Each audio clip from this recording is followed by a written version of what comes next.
Good morning. Please have a seat. Welcome to San Francisco.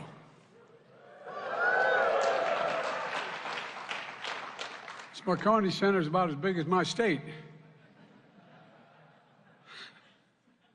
This is a city of synonymous with innovation and breaking barriers, where collaboration and coming together have always been key to unlocking our potential. It's a city that has been shaped by centuries of deep ties to the Asian Pacific region, by contributions of people of Asian and Pacific Island heritage.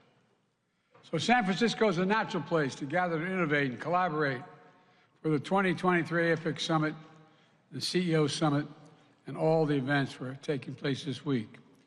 And I want to thank everyone who's made this week possible, especially those serving in APEC's Executive Secretariat, APEC Business Advisory Council, the National Center for APEC, and so many others. Today, 21 APEC economies make up more than 60% of the global GDP. We're almost half the global trade. The Asian Pacific is projected to be the largest contributor to global growth over the next 30 years. So, the vision we pursue for the economic future of our region will rebound far beyond the Asian Pacific. The choices we make are going to matter, it's not hyperbole to suggest, for the entire world. It's up to us to harness the dynamism of our economies and tap the entrepreneurial spirit of our people and unleash the potential, the unlimited potential of our partnerships in order to realize a future that will benefit people not only in the Asian Pacific region, but the whole world. And I mean that sincerely. People everywhere. A future where prosperity is shared and is inclusive, where workers are empowered and their rights are respected. Our economies are sustainable and resilient, and the bridges that connect our people open a golden gate of opportunity to create lives of hope. Just lives of hope. Most people are just hope. You know, it's been my approach here in the United States from the moment my administration took office. We're building an economy from the middle out and the bottom up. Trickle-down economy worked okay sometimes, but not a whole lot trickled down on my dad's kitchen table. But when the middle class does well, the poor have a chance and the wealthy still do very well. Because what happens, the poor have a ladder up, the middle class and the wealthy still do well. Folks, we're already seeing the results. The last quarter, the American economy grew 4.9%, the highest growth rate in 2 years. More people in the United States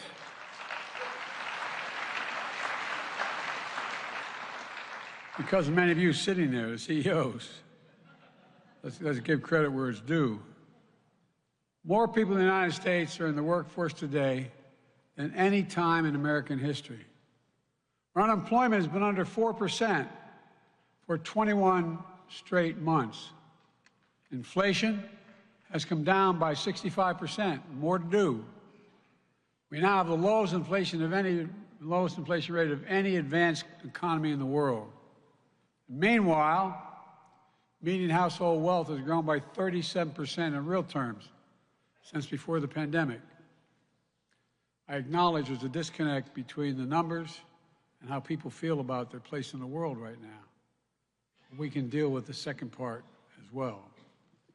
We still have work to do, but our model for growing is delivering real results for all Americans.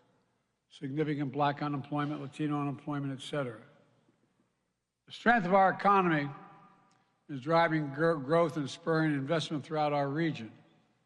And again, because of many of you sitting in front of me made those judgments. And it's drawing investments to the United States, especially from Asia-Pacific economies. Since the start of my administration, companies from across the Asian Pacific have invested over $200 billion in the United States.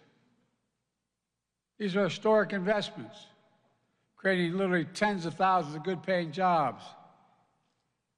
We're 14 million created just since we came to office. All across America, in industries that are going to shape the future of this globe. Semiconductors, electric vehicles, batteries, critical materials, hydrogen hubs, and other critical emerging technologies. I've long said it's never been a good bet to bet against the American people. Never. No, I mean it. Think about it. It's never been a good bet. And we're proving it once more. So my message to all of you here today is, leaders of government and industry, you can count on the United States. We're delivering on our promises, and we're doubling down on our progress.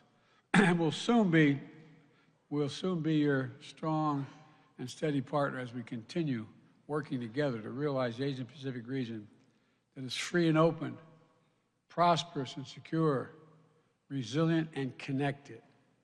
By the way, twice since I've been president, I've had the leaders of the Asia-Pacific islands come and meet with me in the United States. They're all part of it. I thought when I left the G20 and Vietnam desperately wanted to see me and raise the relationship, it brought me back when I stood in front of that monument to John McCain. All my days growing up, I never thought that would ever occur. Today, I'd like to talk a little about the work we've done in the region to get there and how we're going to go about seeing this road forward. I've said for a long time, the United States is a Pacific power. I had that brief discussion yesterday with President Xi. He had asked me before, I reminded him, why we were so engaged in the Pacific. It's because we're a Pacific nation. And because of us, there's been peace and security in the region, allowing you to grow. He didn't disagree. By the way, it was a very good, straightforward meeting. We aren't going anywhere. For decades, America's enduring commitment to the region has been a springboard that's enabled growth, transformative growth, ensured the open flow of commerce, lifted millions of people out of poverty. Today, that relationship goes both ways. The United States remains vital to the future of the region, and the region is more vital than ever to the United States of America. It's been my administration's outlook from day one, and we have clearly laid out our approach with our Indo-Pacific strategy. We're delivering across the board, including when it comes to our shared economic agenda. The United States has deep ties with our fellow APEC economies. More than 60% of U.S. exports go to fellow APEC economies. Robust two-way investment between the United States and APEC countries supports good jobs and new opportunities all across the region. And American businesses, significantly represented here in this auditorium, are the largest source of foreign direct investment in the APEC economies. In fact, if we take just the U.S. companies represented here at this summit and look at their new investments in APEC economies in the calendar year, it totaled more than $50 billion so far. Investments announced today from companies like Amazon, United, Delta, Microsoft, to make sure our region is more inclusive and interconnected. Investments announced today from companies like Boeing, Apple, Flexport, Pepsi-Cola, or Pepsi Company, I should say, to make our economies greener and more sustainable.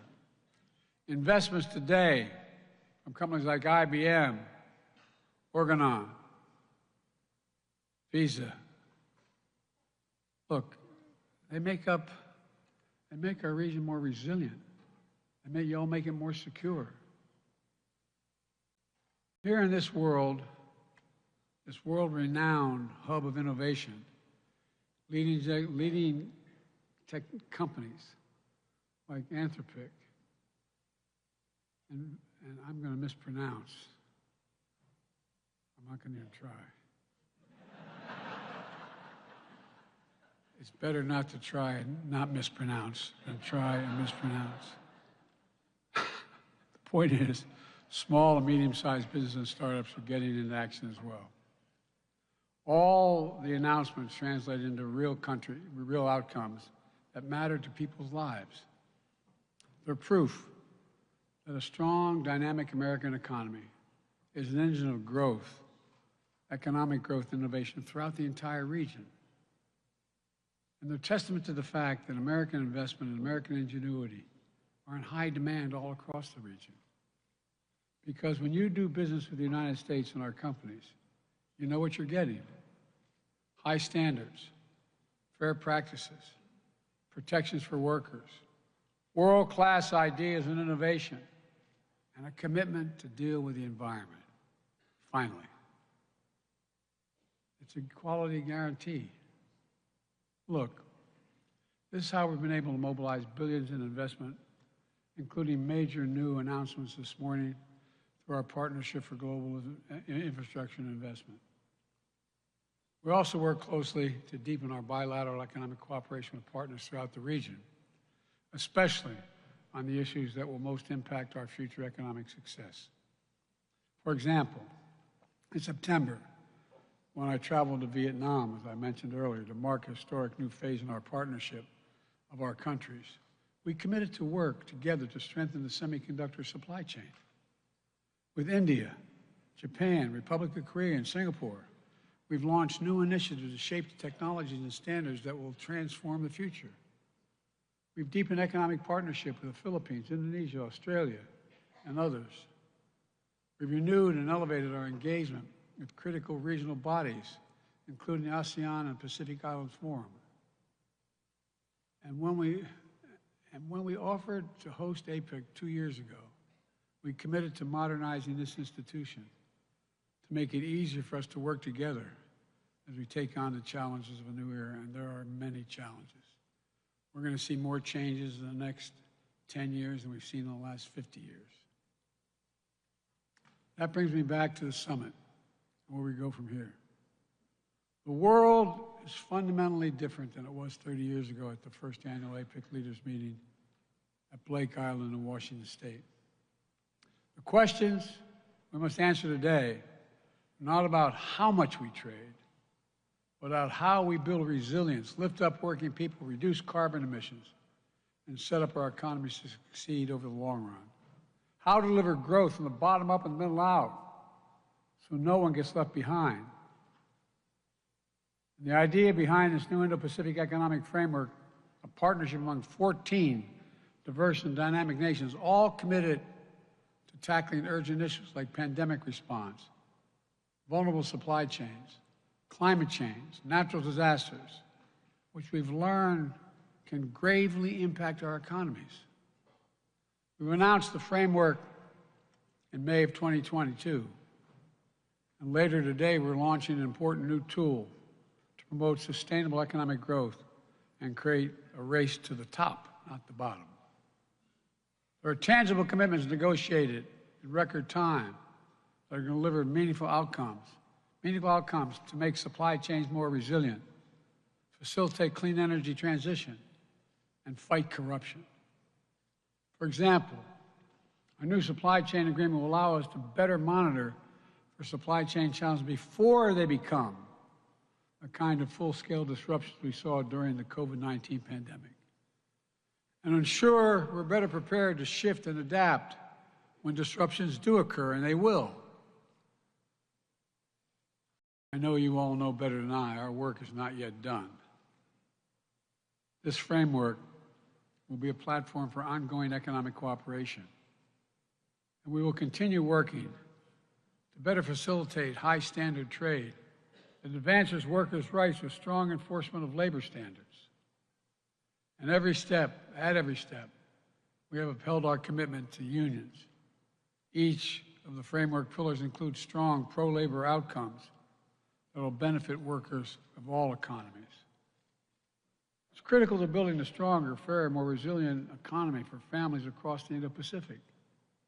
This week, my administration has launched our new global labor strategy to ensure that workers' rights are the centerpiece for economic strategy internationally as well as domestically.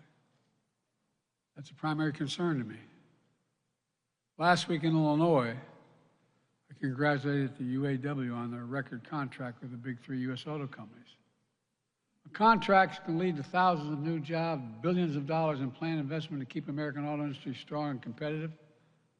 And I urge any company investing in America to enter into partnerships with the most highly skilled, dedicated, and engaged workers anywhere in the world, American labor. And folks, I asked the Treasury Department to do a study. When labor does well, what does that do to people, all other non-labor folks around the country? Everyone benefits. And by the way, the reason many of you use labor is because they're the best workers in the world. Union. It's not like you show up one day and say, I want to be an electrician. You show up one day and say, you got 5 years to practice. And then you get a card. I'm also intent on responsibly managing the competition between the United States and the People's Republic of China. That's what we talked a little bit about yesterday, President Xi and I. That's what the world expects of us.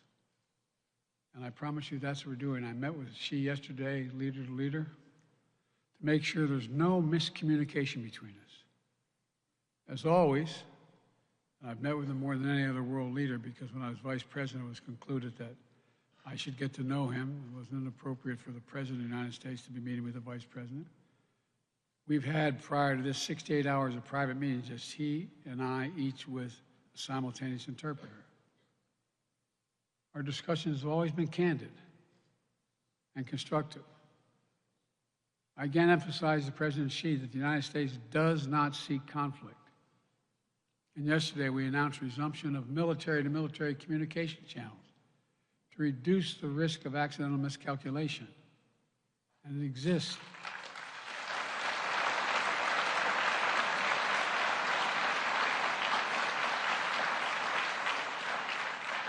This is not, as my generation would say back in the day, this is not all kumbaya, but it's straightforward. It's straightforward. We have real differences with Beijing when it comes to maintaining fair and level economic playing field and protecting your intellectual property. We're going to continue to address them with smart policies and strong diplomacy. We've also taken targeted action to protect our vital national security interest. Let me be clear. We are de-risking and diversifying our economic relationship with the PRC, not decoupling. Not decoupling. We'll be firm, standing up for our values and our interests. And I was very straightforward, as he was with me yesterday. At the same time, on critical global issues such as climate, AI, counter-narcotics, where it makes sense to work together, we've committed to work together.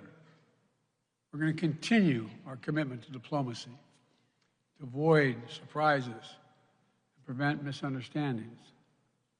A stable relationship between the world's two largest economies is not merely good for the two economies, but for the world. A stable relationship. It's good for everyone.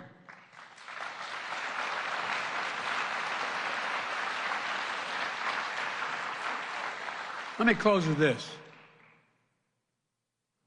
The leader's statement from that first Blake Island Summit 30 years ago captured a shared commitment to, quote, deepening the spirit of community, end of quote, among our economies.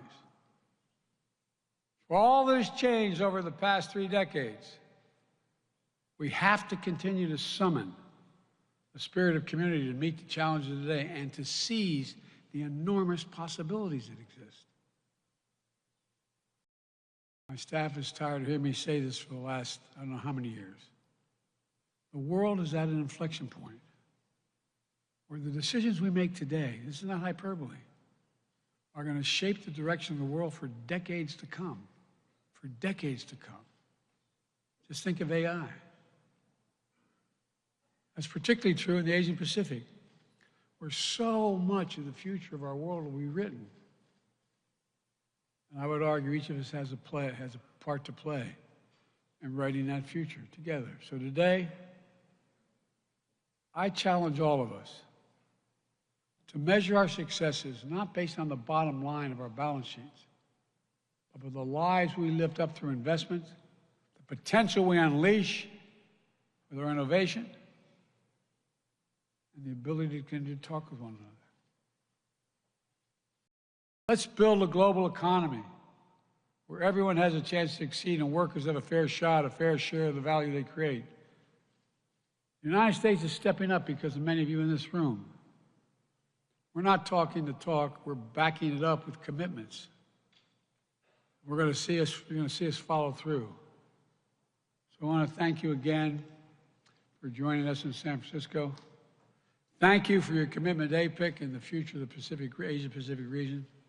And thank you for everything you've already done to make this summit a success. We can do more. God bless you all. Thank you.